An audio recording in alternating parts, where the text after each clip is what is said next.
Okay, today what I'm going to do is I'm going to put a new cover over my E-Track because the factory one, you get all these different edges out in the sun. You get these reflections that are really hard to, I mean, you're sitting there twisting it, turning it, trying to get the reflection out of your eyes to where you can see your screen and make an adjustment, find the depth, pinpoint, look at your ID numbers, all sorts of things. So I come across a video when I was trying to get it to where I could actually hunt a little more in a little bit wetter weather with the rain.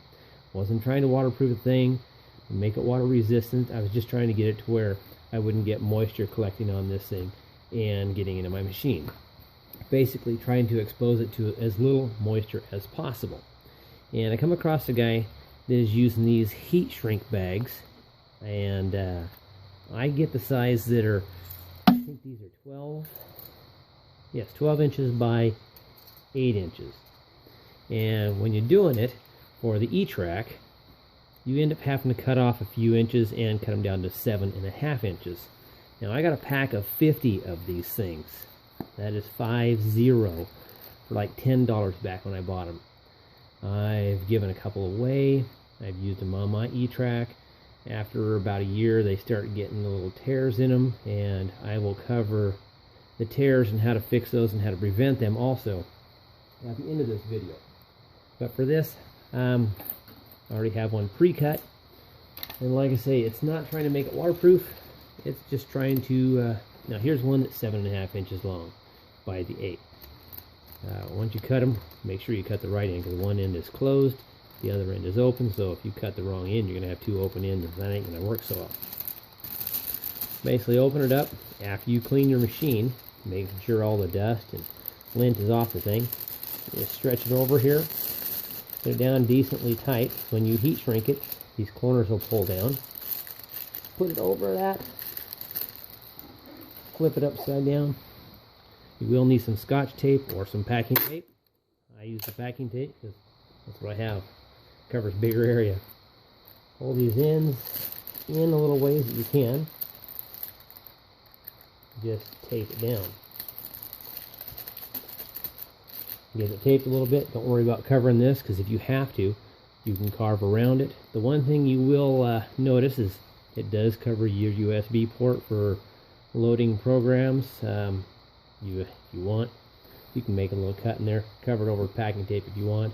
I typically do all my programming by hand and have everything programmed in there already.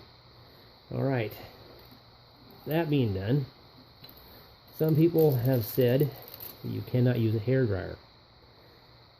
Some people say you have to use a heat gun. I have not found any issues with a hairdryer. So that's what I'm going to be using. Now, because I'm going to have the hairdryer going, it is going to be a little bit noisy. So bear with me. What I do is I'll heat up the backside first, draw the face towards it as much as possible, heat the bottom, heat the other side, and then heat the face last to shrink it onto the face and give it the best finish as possible. Alrighty, here goes the noise.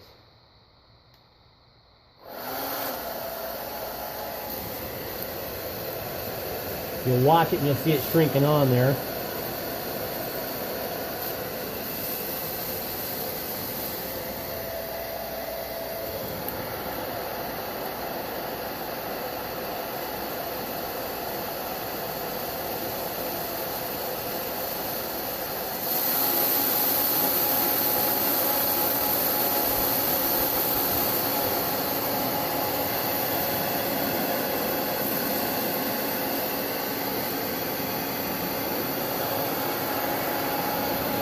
Try to keep it moving so you don't get too hot in one spot.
I like to flatten those down a little bit.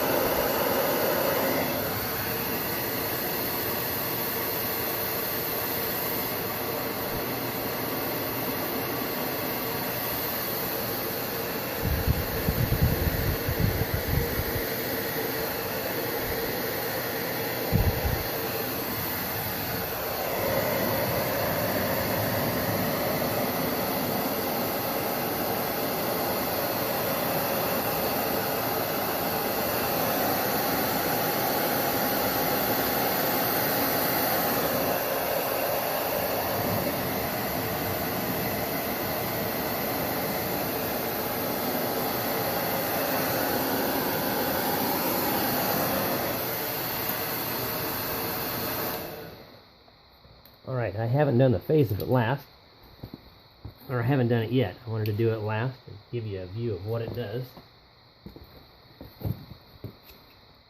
when done properly.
Well, that was a little bit noisy, and I started out with the heat setting on the wrong spot. But that's what you end up with. I don't get that nasty glare that has different ripples, and you just fight it all day long. The little corners, I like to call them the ears, I get them warm and I just push them down. I'm going to do a little bit more. But overall, you end up with a really clean face, not multiple ripples and reflections from all sorts of stuff. And next bit I'll show you the removal, which I just took off the old one, recorded it, and if you want to stop the high use areas from tearing or wearing even faster, is little scotch tape, packing tape, something over those areas. And if you get tears, I'll cover that also in the next one. Alrighty, well, there it is.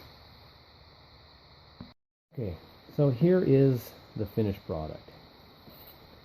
Give you a view of all the edges. Now the back side, you'll see it starts rippling just a little bit. There, you can see it. But that's the purpose for doing the heat on the back side, to draw it forward, and get the front as clean as possible, because you don't get that in here. The back side comes out nice and smooth. It likes to bunch up right here, but that's what you leave a little extra for. If you need to, you can always trim this off to where you can get the shaft out.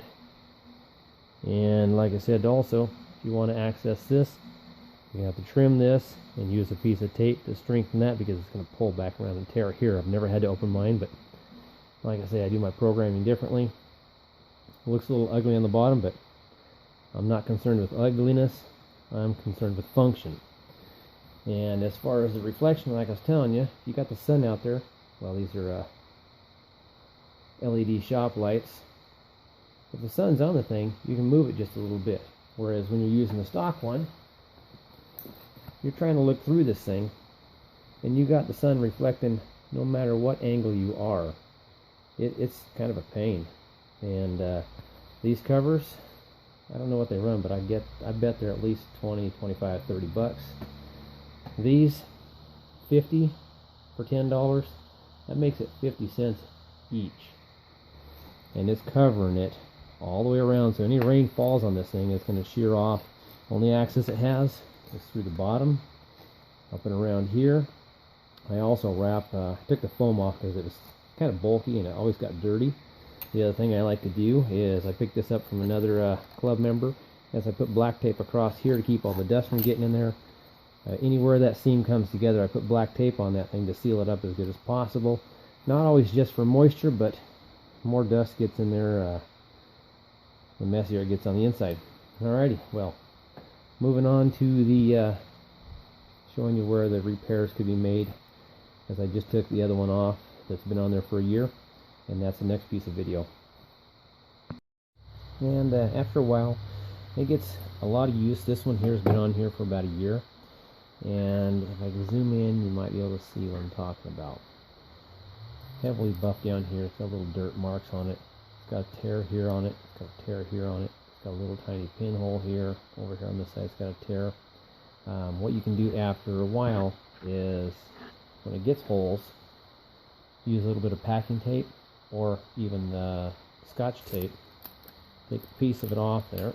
Pretty simple to do. This is kind of a huge piece I just tore off. Not really the way I wanted to show you, but if you take these pieces and you lay them over the tears, you can actually clean them off also, get the dirt out so it's not trapped underneath the tape.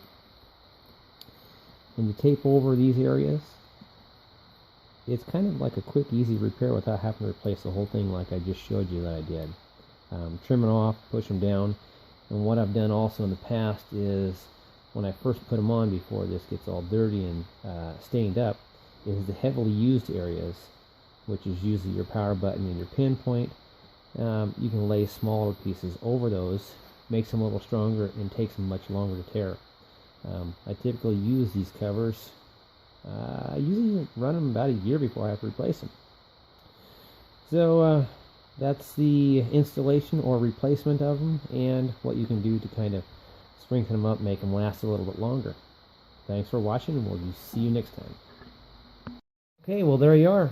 Some heat shrink bags. And like I say, these are the 12 by 8s.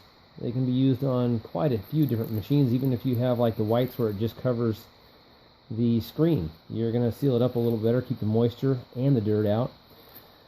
Some packing tape, get rid of your old one, and the wife's hair dryer, as long as she doesn't catch you.